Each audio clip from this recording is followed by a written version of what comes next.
Hello, ladies and gentlemen. Robert Swartwood here. I am joined tonight by the award-winning um, author of Snow Angels, A Prayer for the Dying, Last Night at the Lobster, Emily Alone, and the most recent Ocean State. Granta named him one of America's best young novelists. Now, that was Young, so probably a young. while ago, right? Hey. Way I am, back of course, machine. joined by my favorite writer and yours, Stewart O'Nan. Stewart, how are you? Good, very well, Robert. How are you doing? Day by day. So I very excited that to have you, to chat. So I appreciate you, sparing a few minutes of your life, because I know you're a very busy person. Just the other day, you were, interviewing a Pulitzer Prize winning author, Michael Cunningham, about his latest book, Day. You said told me in the green room earlier you've been teaching. You were down in Florida teaching. Writers in Paradise, Eckerd College. Yeah, really good students, really good writers, fellow writers. I mean, colleagues. Yeah.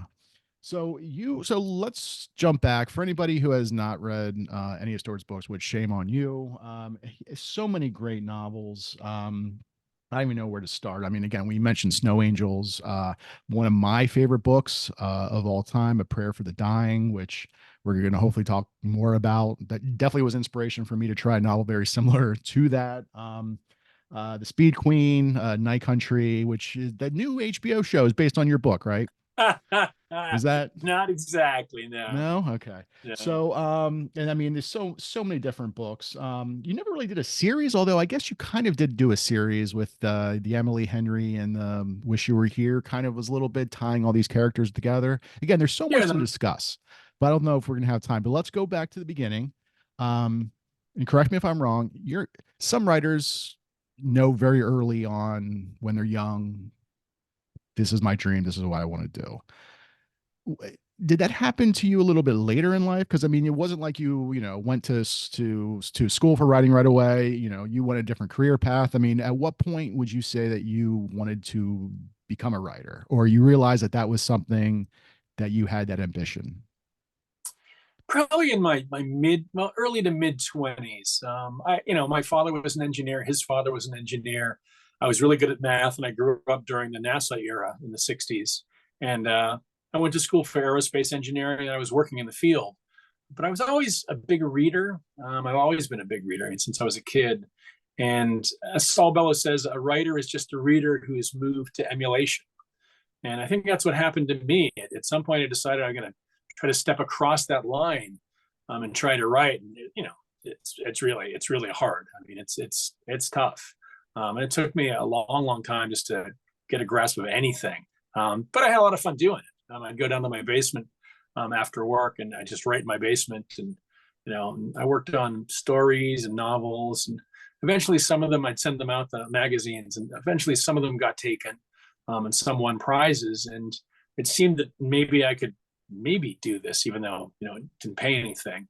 I mean, my wife really encouraged me to sort of to go after it, because it was all I was doing. I mean, I wasn't paying attention to her or the kids or the house. And it seemed that all I wanted to do with my spare time was read and write. And becoming a writer was a way of sort of justifying that, which is kind of the best job in the world, is sort of like to be able to read anything and say, oh yeah, I'm working. So, were there certain authors that had inspired you at that time to start dabbling in that, or certain specific books that stick out to you that really kind of gave you that bug? Well, I mean, from the beginning, the great short story writers, people like Ray Bradbury and Stephen King and Night Shift. Harlan Ellison was always a favorite from my teens onward. Flannery O'Connor, and as I began to read more literary stuff, I'd find writers that I really enjoyed. I'd read Best American Short Stories, no Henry Prizes, and I'd find the writers that I liked, and I'd try to find out if they had collections of other stuff. So I was sort of always adding more voices to sort of the base of my base is basically horror comics, horror novels, sort of classic old sci-fi, Twilight Zone, Night of the Living Dead, all the great horror movies from that era. So throwing, say, Virginia Woolf or Alice Munro into that mix would make kind of interesting combination, interesting collisions. And I think a lot of people were doing it at that time too. Guys like, Jonathan Lethem, Michael Chabon, just mixing up genre elements with sort of the higher style stuff. Yeah, I mean that is something that I would say you're pretty well known for. I'm just looking at a stack of your books here beside me, where you will sometimes your stuff is just straight up, I would say literary. If that's even a genre term, but it is. And then there, you dabble with genre.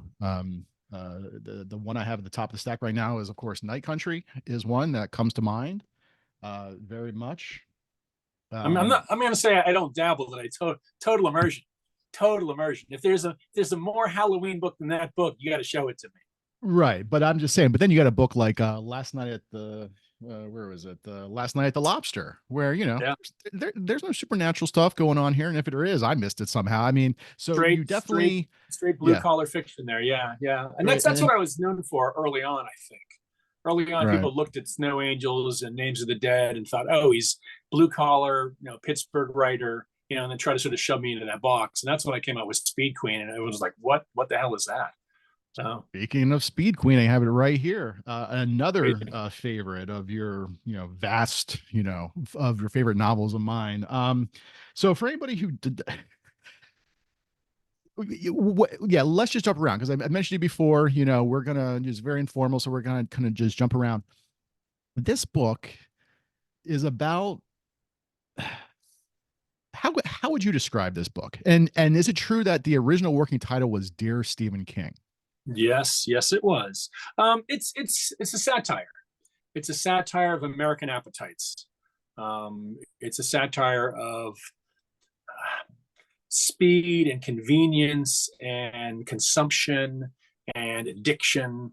And it's crazy. It's a crazy book. It's a wild, insane kind of book. I think it's fun. I think it's just a really sort of very, very dark comedy. And kind of plays with that idea of American innocence. What is American innocence? Yeah, it's a wacky book. It's definitely not blue collar realism. But I mean, the setup is essentially, what was it? The woman on death row, basically giving her life story to Stephen King. So there's constant references at the time to Stephen King novels up until whenever this was written. That just gave it I mean, yeah, like I said, there is a bit of satire in it. It's I don't know. I mean, the blurb on the front, San Francisco Chronicle calls it classic American noir. You have It so many could be great seen that blurbs way. on things. It could be seen that. It could be seen as like a road movie. It could be seen as a metafictional rewriting of everything Stephen King wrote. It's just fun, I think. So again, the working title was Dear Stephen King. Now that's not what got published under. At that time, you were not friends or colleagues with King at the time, correct? Well, we were colleagues in that we were both writers. This is true. Yeah. But no, this is I guess how I got to sort of meet the man himself. Yeah, very generous, good guy. Always has been very supportive of other writers. But my publishing company didn't stand up for the title, and my agent didn't stand up for the title, and so I had to sort of part ways with both of them, and I had to kind of start all over again in book 4 or 5.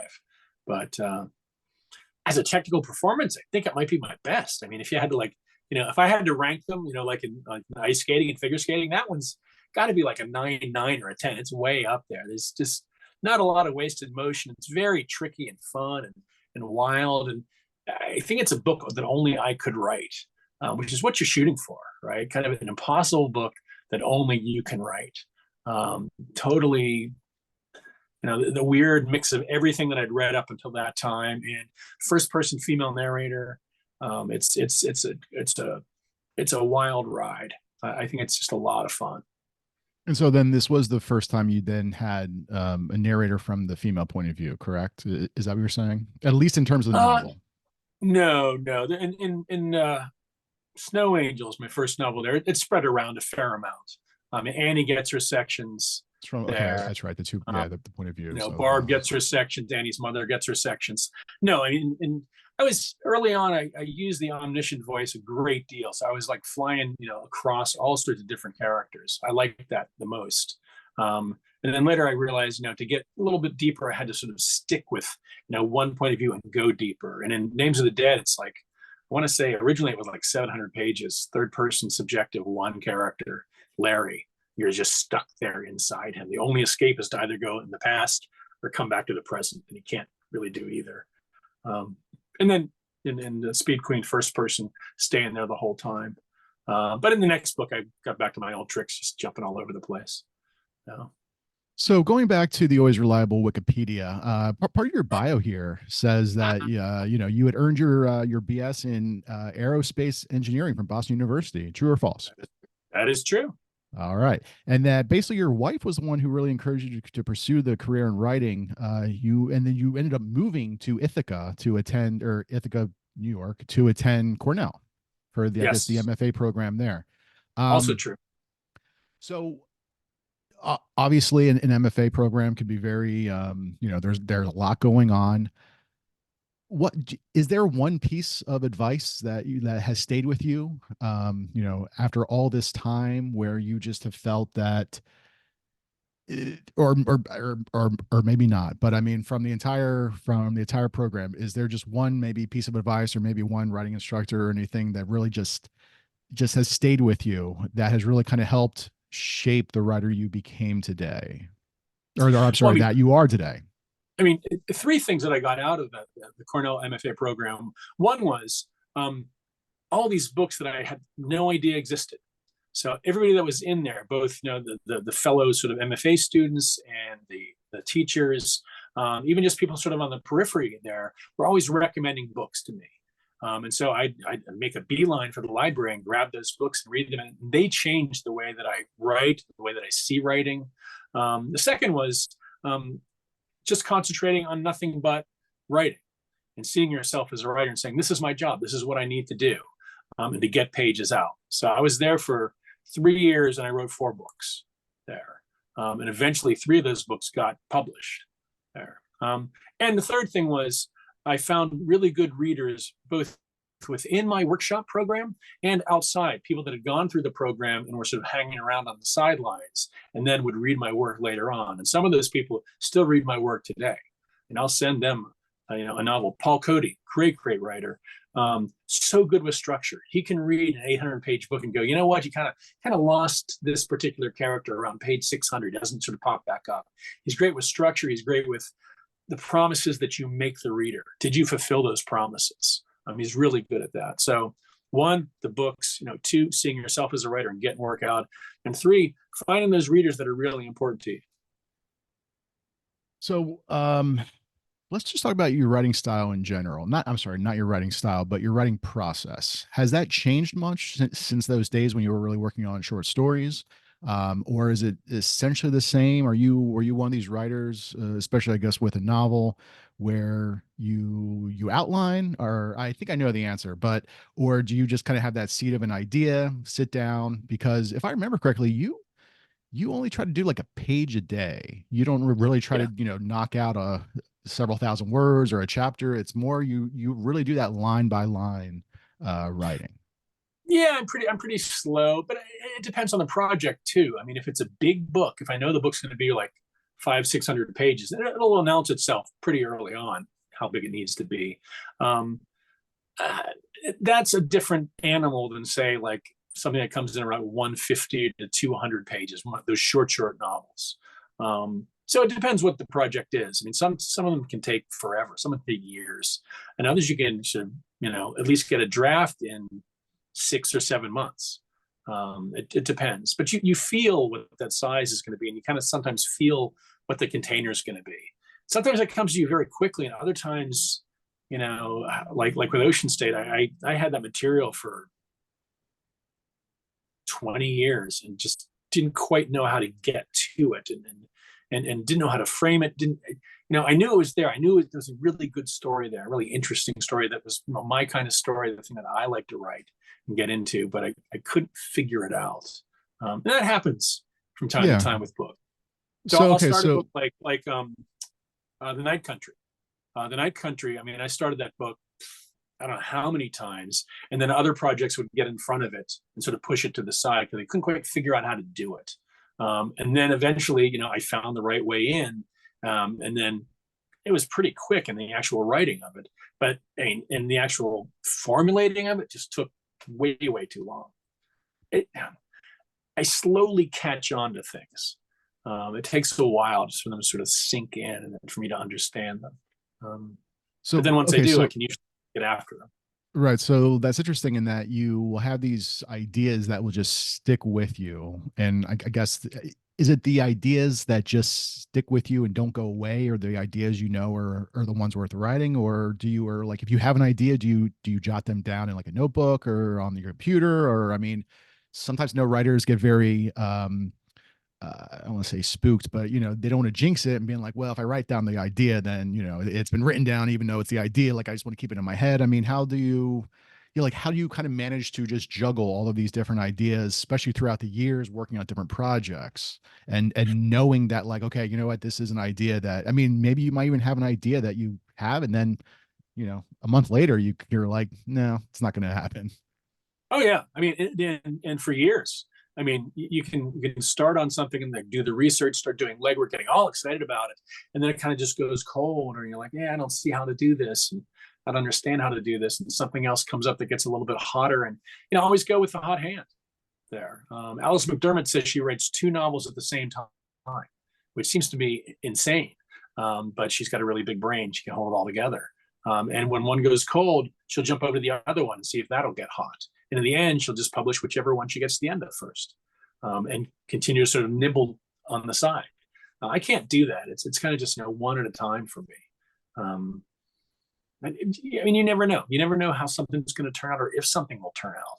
It's when you're writing it that you find things, in the writing. Some things will pop up, as you're writing, you're improvising, things are going in, and you're like, okay, that's kind of interesting. And if you can keep that interest for a while, then maybe you have something there. It's rare that I'll go for like 100 something pages and then just quit on something. And it's happened, but it's pretty rare.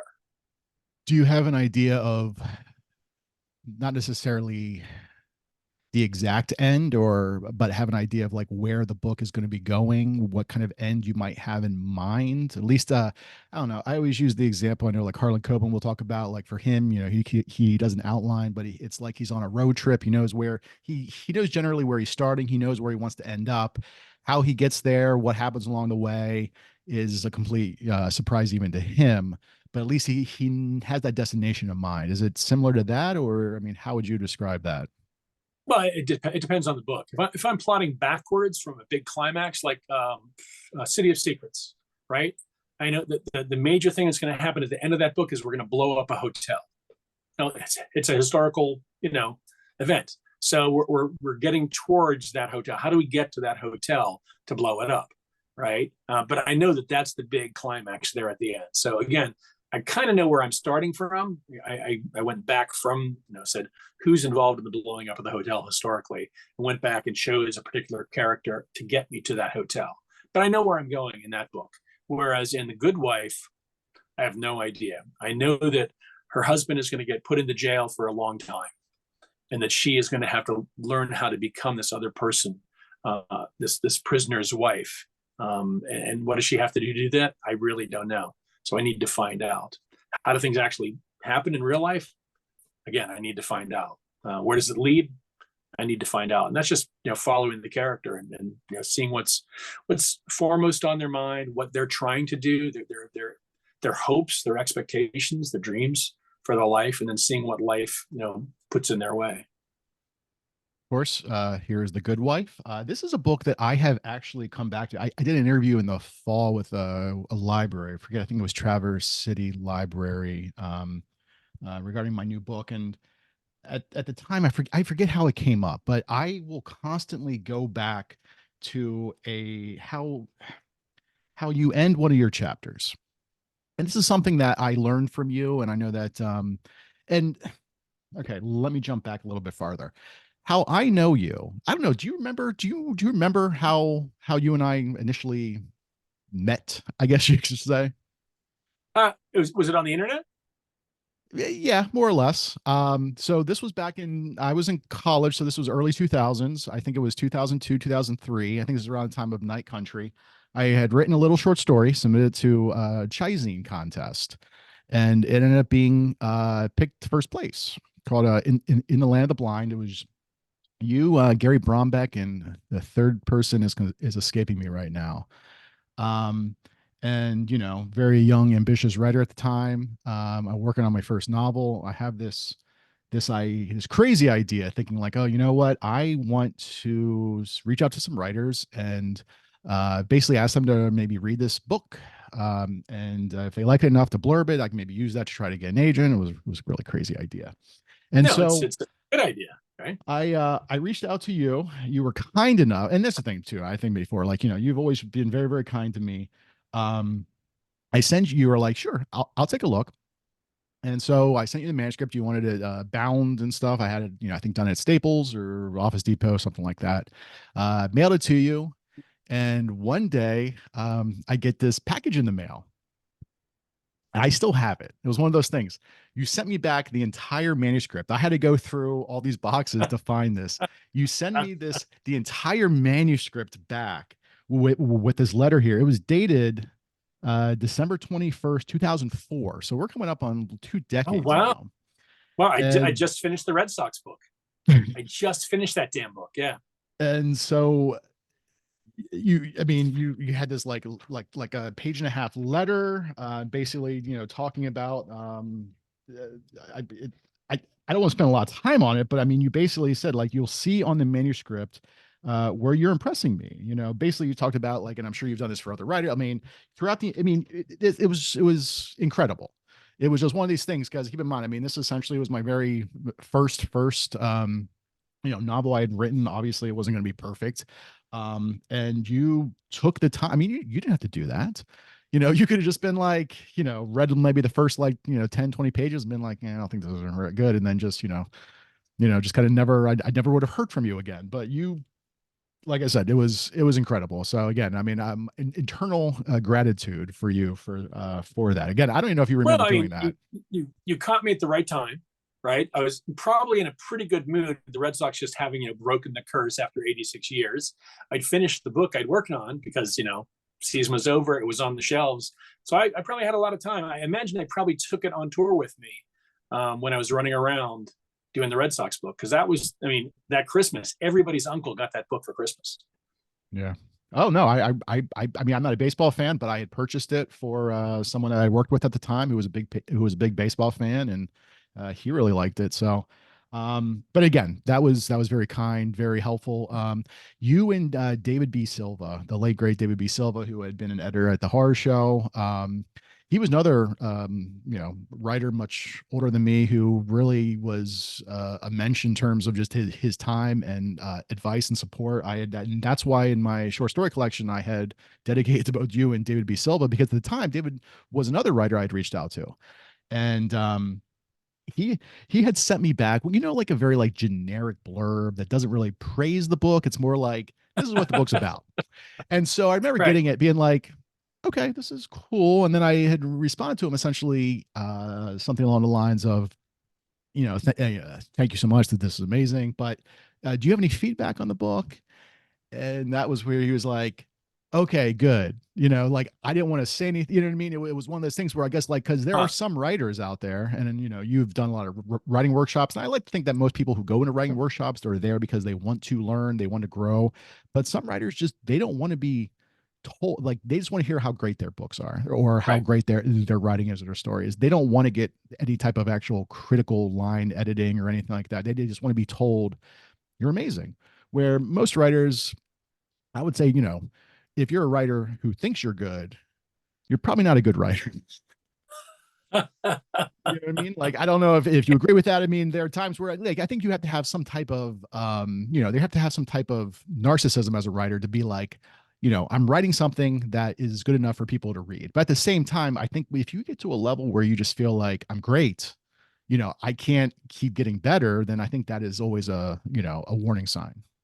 Well, I mean, it can always be better, right? And in the beginning, it's just shit, and you have to. I guess you have to have the patience to to look for those opportunities to make it better, like every day, every single day, make it a little bit better, a little bit better.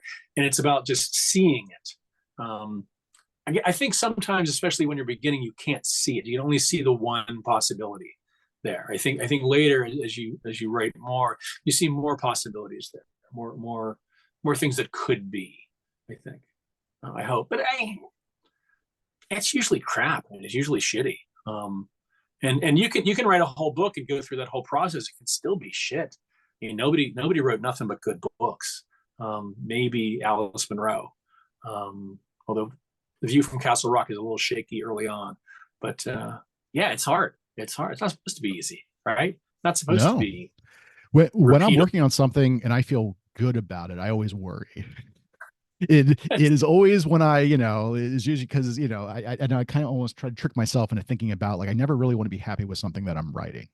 Later when I go back through and we start editing and start going through a couple drafts and I start feeling more comfortable about it, then okay, and I feel good about it, great. But initially, if I'm just like, I don't think this is going to work. This is going to be, this is a disaster. That for some reason is always like a good sign. But then sometimes it's not a good sign. It is a disaster. Sometimes it is bad. Yeah, yeah, and sometimes it isn't, and you can't see it, and you have to kind of trust those readers.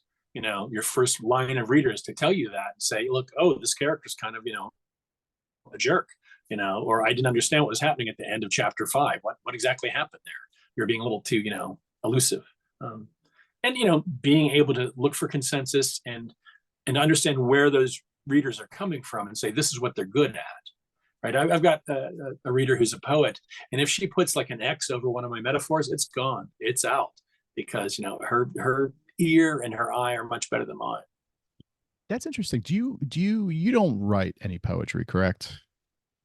No, not Do you really. find No. yourself reading it? Right. I Uh, personally have been trying to get back into more reading it, just to, because for me, I personally, I don't dabble so much in the literary so much as you do. I mean, I'm just straight up commercial crime thriller type stuff, so it's much more plot stuff, but I still try to, like, have that value of language and like the imagery and stuff. So I'm trying to get back more into reading poetry, just be more conscious of that. I mean, do you find yourself reading any type of poetry like that? yeah, yeah, I do, and it helps to be around other poets, because then they can sort of point you toward the good stuff, which saves you a lot of time. And that's when I was down in Florida. I was with Denise Duhamel, who's a wonderful poet, and she was recommending a lot of different poetry collections, and also other readers. Even just prose writers read a lot of poetry to sort of flex those poetic muscles. And yeah, it's good. It's good, and I read everything in the world. Whatever it seems that the book needs. The book I'm working on now, I try to do directed reading towards it. So I'll have a big stack of stuff that I say, okay, this has to kind of influence the book, or be the background of the book, or be the mood of the book. It's always focused on that what Poe calls that total effect. I want to get that total effect, or at least I'll shoot for it. At least I may fall short, but I'm going to try. Um, as I was searching for that manuscript, I found another one that you had Oh read. I don't God, know if you remember this. This was New Avalon. This was my novel, oh yeah, that was essentially very much inspired by one of my favorite novels of all time, which was written by you. And many that you've written that I've enjoyed and loved. But A Prayer for the Dying, which is a rare novel that is written in second person.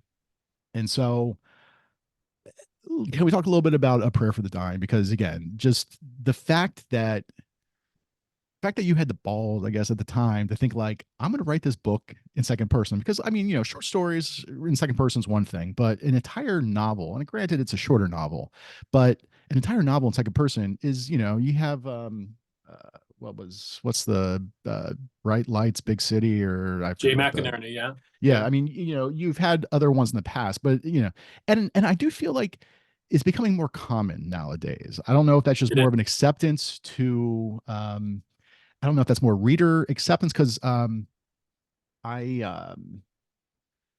under my I write psychological suspense under a pen name. In that book, I had in my second book, When You're Gone, which actually you were kind enough to read in blurb. Um, because mostly I think it was, I had a very much like Songs for the Missing. It was about a girl that goes missing, and basically it opens up. There's a prologue and an epilogue in second person, and my editor at the time, she was not necessarily opposed to me nixing it, but she had concerns that, readers were going to, this was the first thing the readers were going to see. They were going to see that this was written. You're like, yeah, okay, it's beautifully written, but I'm so worried, so I mean, I was able to keep it in because I was like, well, let's put it in like italics. So it's very clear that this is not going to be the entire novel. That was what we were able to kind of settle on. But again, it is a concern from some publishers and editors. The second person is just going to immediately turn off readers. And it does for some readers. Some readers are not as open minded as others. So, can you talk about where really the seed of that book came from? Did you know at the start that this was going to be written second person? I mean, where did that come from? And then I imagine you probably got some pushback.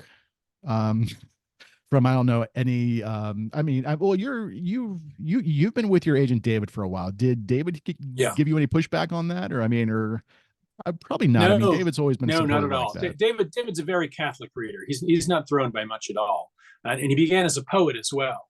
So I think the sort of the very what's it, lucid line, a lucid tone of the novel kind of appealed to him. I knew it had to be very beautiful to get across, to get past some of this, or to yeah, to transmit some of the stuff I had to transmit, which is really tough stuff. It had to be really very beautiful. So I knew that from the beginning. Um, I tried. Well, it came from Wisconsin Death Trip, if you know the book, by Michael Leasey. It was his master's thesis in 1970 or so, where he posits not a utopian pioneer, frontier, but a dystopian one, which is full of madness and sort of all this sort of gothic angst, suicide, murder, all this bizarre stuff.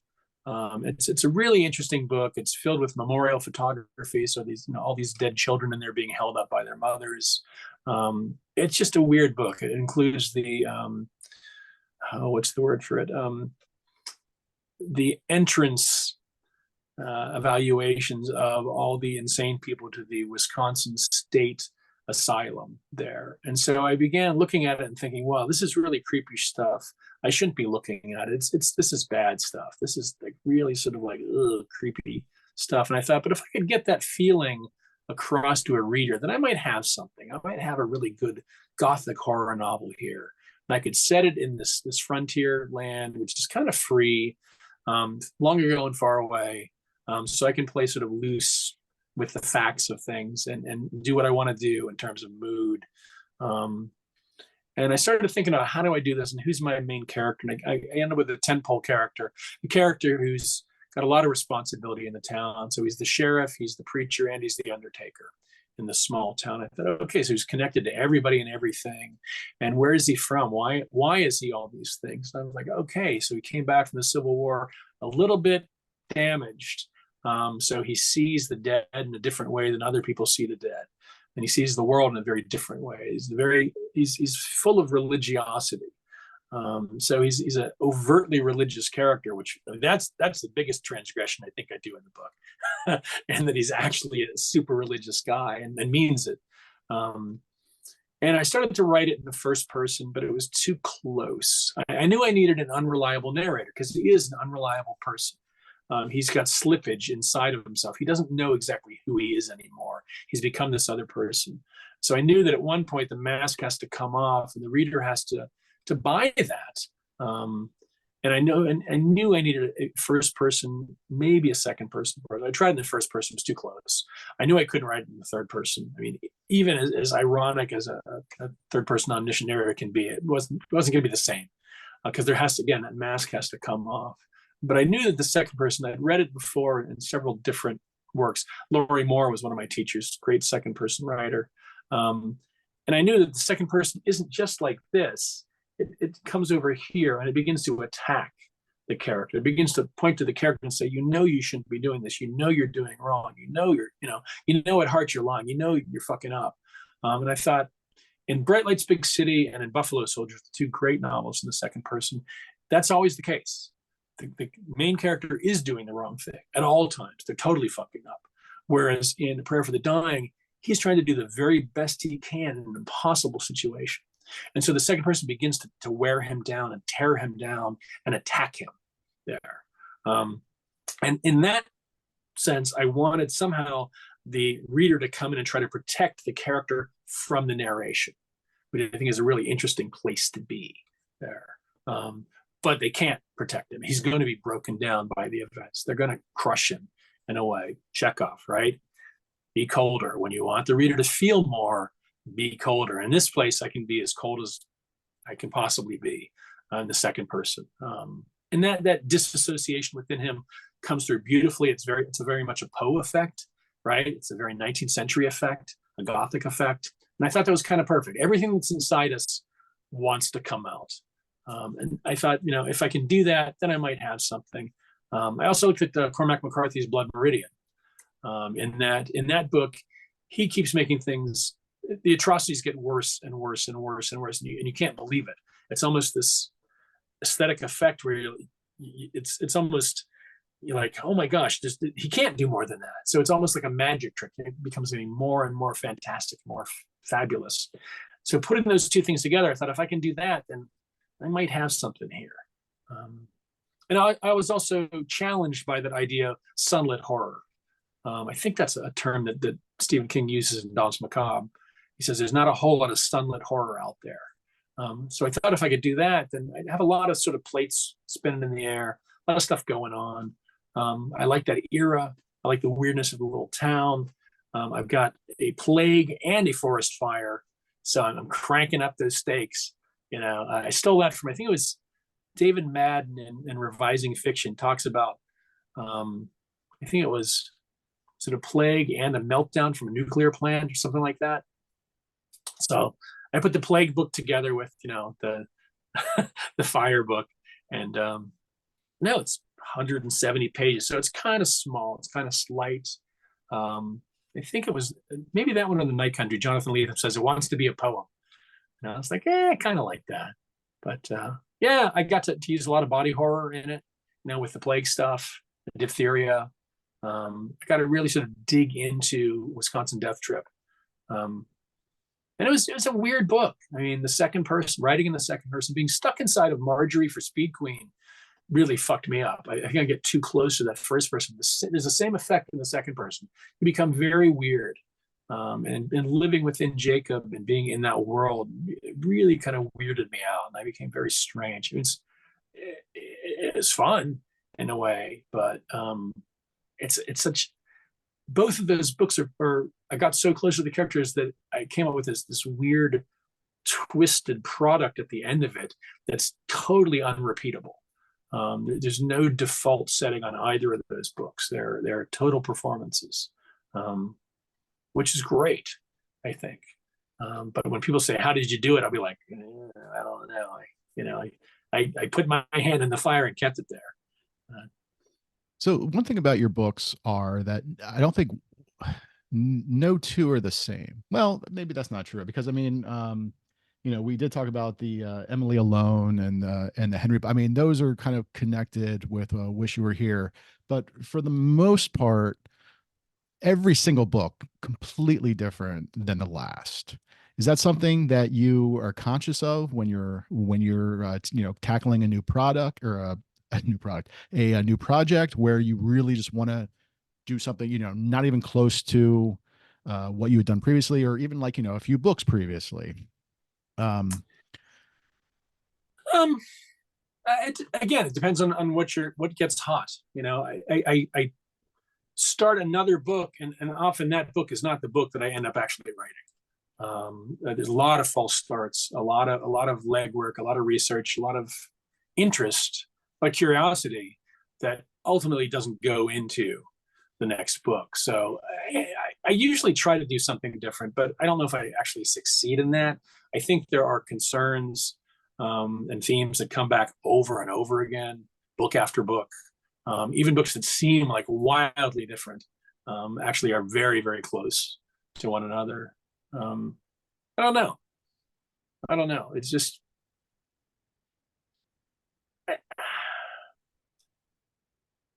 I'm trying to stay close to a character in that world, whatever world that is, and try to see what's going on with them. Um, and sometimes it works, and sometimes it doesn't. And when it doesn't, you just have to sort of scrap it and go on and do something else. Is it because it doesn't fit into those same themes and concerns and obsessions that you have? I don't know. But I do think I'm doing something very different in the Emily books than I'm doing in some of the more sort of, I don't know, the weirder books. I tend to put the books in two categories, sort of weird in one side and then square on the other. And they're square books and they're just weird ass books. So I don't remember where I heard this, but I think it was something with your book, The Odds, where you had said that you try your opening like page or two, you try to you don't want to easily welcome a reader into your work. You want to basically make them kind of a little rough for them a little bit. So then that way they'll stick with you the rest of the way. I mean, is that something, and now am I misremembering that or, Oh no, and it's it, yeah, I'm a very contrary person. So I would typically, try to, warn the reader probably in the first page and a half. I'll be like, no, don't do it. I'll make things really tough on them and maybe try to weed them out, I guess, so they don't quit halfway through. They quit right at the beginning. I know that in the second person in Prayer for the Dying, yeah, that's gonna knock 20% of the people out of the book. It's gonna knock them out because they're gonna be like, no, I'm not doing that. I'm not doing that. Wish You Were Here. After like 90 pages and nothing's happened, people are just gonna be bailing on the book. And that's okay. Not every book is for every reader there. Especially with Wish You Were Here. I thought, man, like 80% of the people that start this book aren't going to finish it because it's trying to do something totally different than what we think of, as literary novels do. It's a totally different thing. It's kind of a super naturalism that I just thought, and that came from poetry too. I thought that a lot of the plotted stuff that I was reading, I was like, this is just too fabulous and too sparkly and quirky and goofy and wacky, and I don't need that. It has nothing to do with how we live our lives anymore. It's become this I don't know, like I don't know, art rock or prog rock. It had nothing to do with what's actually going on. So I try to move it back to a much more simple basis, I guess. But again, knowing that the reader is used to what is the industry standard out there, and throwing something at them that's totally different is going to like, no, I don't want to deal with that. So yeah, I'm just, I can be ornery that way, but I think risk reward, I think I pay off. I think in most cases, by the end of the book, that emotional world of the characters is going to get across to the reader. I hope in the most powerful way possible, because of how I've chosen what I've chosen: form, structure, language, even down to like length of paragraphs, length of chapters. Every you hope that every single decision and every decision on top of that decision is going to lead to the character getting across to the reader. You hope that. Sometimes it happens. absolutely. So our time, I mean, we're flying on time. I don't want to keep you too long, but I do want to go back to that checkoff thing that you had mentioned before, because that's something that I think I had learned from you that has always stayed with me and that I've always been very conscious about. Can you just repeat that again? The idea about the colder you are, or the colder the author is. Yeah, the more you want the reader to feel for the character, the colder you need to be as an author. And Dennis Lehane was famous for saying, just punch your character in the face, right? Challenge your character. Your character needs to justify their view of themselves and the world, right? If we're talking conflict, if we're talking, a character who has to walk through the fire, make them walk through the fire. Really make them walk through the fire.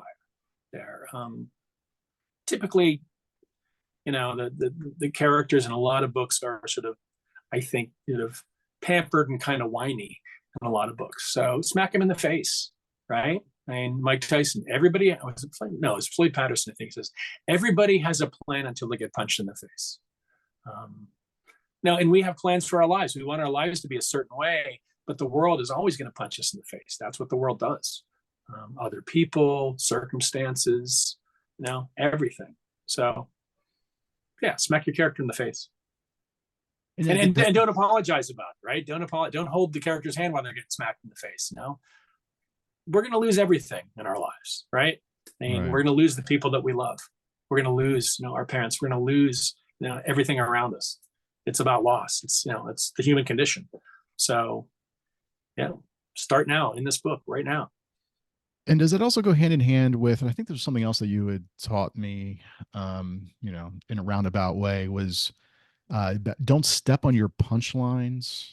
Does that sound familiar? Something you had said before, and I think an example again, I always come back to in this, and again, I had was having a discussion with that library, and I even forget how it was brought up, but I mean, more than once, I will always grab this. I keep it over on the one bookshelf where I can easily grab it.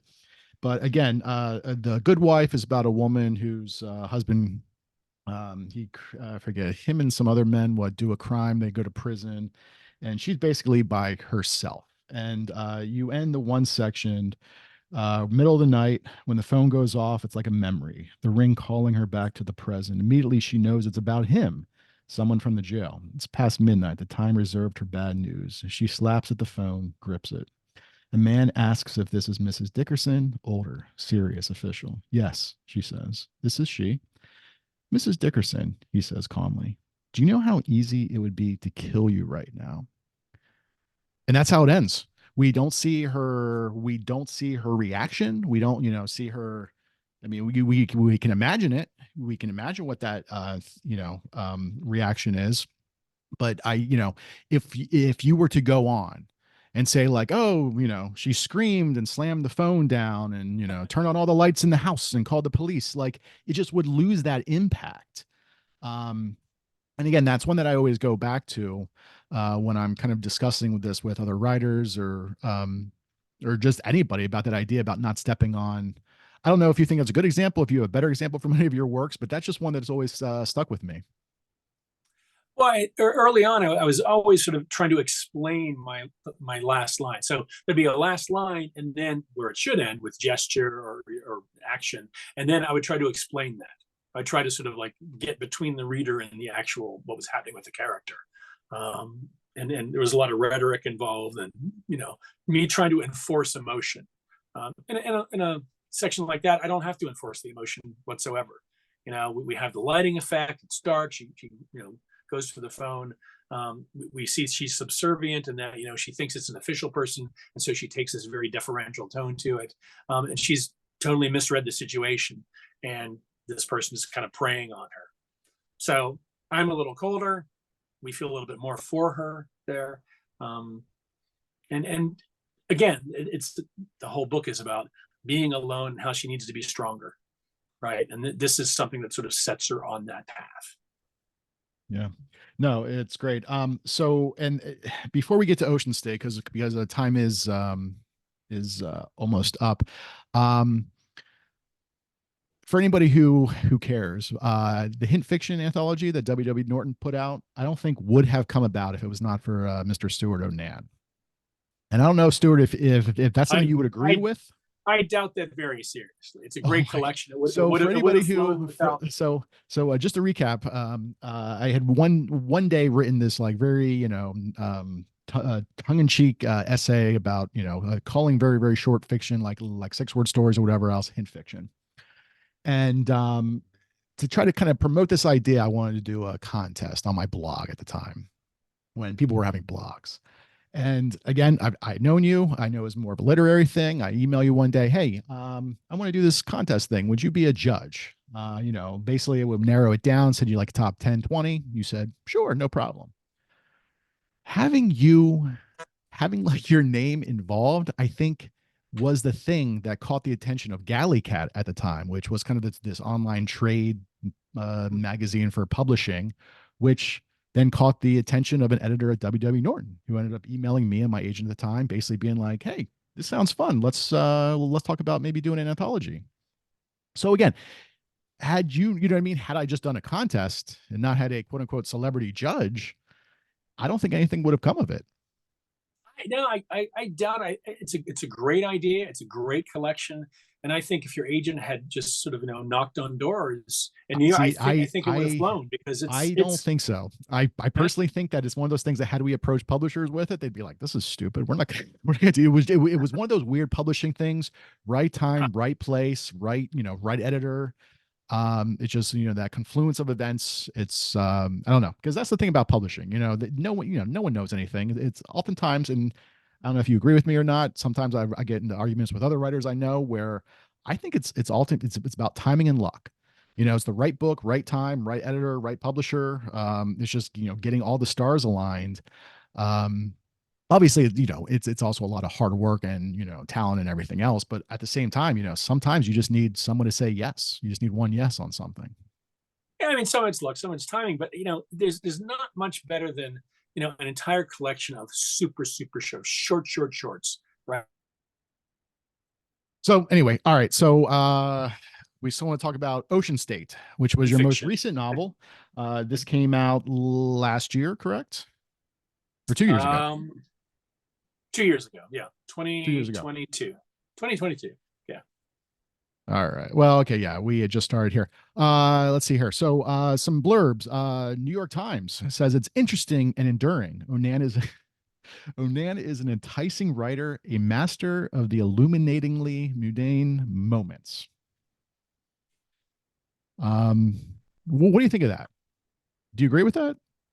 I guess, hey, it's a time saying nice things. I'll take it. I'll Yeah. take it. Yeah. Boston Globe says it's an act of empathy. Pittsburgh Post Gazette, your hometown paper right now, calls it gripping. Publishers Weekly, beautifully rendered and heartbreaking story. Our mutual friend Paul Tremblay says a uniquely 21st century American tragedy. So, Ocean State. This is a novel that, on the first, like, I mean, again, very first line, when I was in the eighth grade, my sister helped kill another girl. Boom, there you go. I mean, you don't need anything more to really kind of just pull you in. Can you talk a little bit about kind of where the story came from? I think you mentioned before this, you had this idea for what, 2 decades. Did you know at the time that this was going to be narrated by a 13-year-old Oh, girl? that that was the problem. That right there was the problem. I didn't know exactly who's going to narrate the story. I had no idea. There was a murder. It was in New Milford, Connecticut, a little river town, and it was a 13-year-old girl who had gotten in with the wrong bunch of kids. She just moved to town. She got gotten in with the bad kids, and she decided to ingratiate herself. She would sleep with the boys, and the girls didn't like that, and they convinced the boys to kill her, and they killed her, and they shoved her in a oil drum and they threw her in the river. And this was shocking and horrible. It's the Marianne Measles case. Um, and I knew that I wanted to write about this. I wanted to write about the secret world of teenagers in the small town. Connecticut river town's fascinating. And I just could never quite figure out who was going to narrate it. At first, it was going to be the mother of Marianne, and then it was going to be um, one of her sisters, who can't get rid of what happened. And then it was going to be just more of a third omniscient. I was going to start with the group of kids that had done it and try to figure out, how does this happen? Because it's kind of a standard thing, right? Group of bad kids, they get together and they kill a person in an awful way, like the mob being worse than any individual. And I just couldn't find a way in. I just couldn't do it. And so I tried for years to write the goddamn thing, and it's just hung around in my cubby, in the back of my office. And then at some point during COVID, I started poking around and saying, what am I going to write next? And I started thinking about Shirley Jackson's "We've Always Lived in the Castle," and the narration by Mary Cat, who's the younger sister who looks at her older sister in a kind of idolizing way. And we know she's a first person, so she's unreliable. She's a keeper of secrets. The house is a keeper of secrets. The family is a keeper of secrets.